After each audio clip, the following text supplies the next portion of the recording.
Bienvenue sur notre chaîne habituelle God's Eagle. Chers auditeurs ainsi qu'auditrices, que le Seigneur Jésus bénisse richement. Nous continuons notre sujet que nous avons intitulé l'expérience personnelle avec Dieu.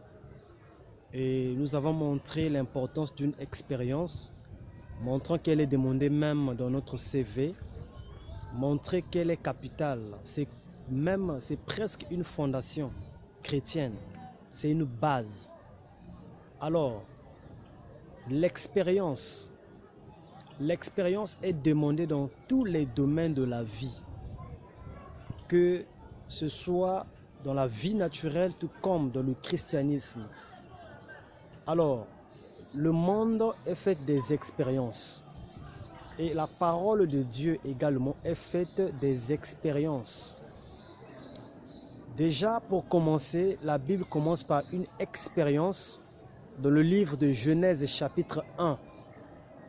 Dieu va prononcer la parole, va dire que la lumière soit et la lumière va venir à l'existence. Donc, ce sont des expériences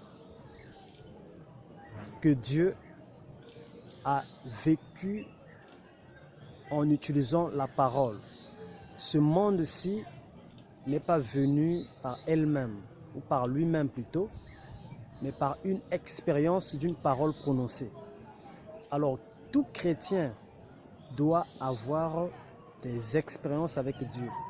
Mais l'expérience la plus capitale, c'est celle du salut, celle de la Pentecôte, celle de la nouvelle naissance.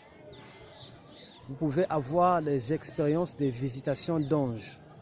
Mais l'expérience capitale et importante et sine qua non, c'est celle de la nouvelle naissance. Alors, comment vient une expérience? Le premier point, c'est que l'expérience vient par un désir. Lorsque la parole est prêchée et que votre cœur est touché, alors vous prenez une décision.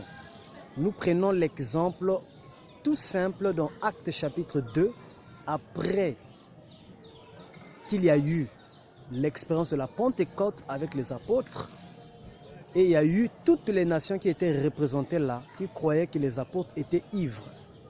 Alors, lorsqu'ils ont écouté Pierre exhorter sous onction, alors qu'est-ce qui s'est passé? Leur cœur était vivement touché. Alors, ils ont donné leur vie à Christ. Ils sont également passés par l'expérience du baptême du Saint-Esprit, qui est l'expérience du salut.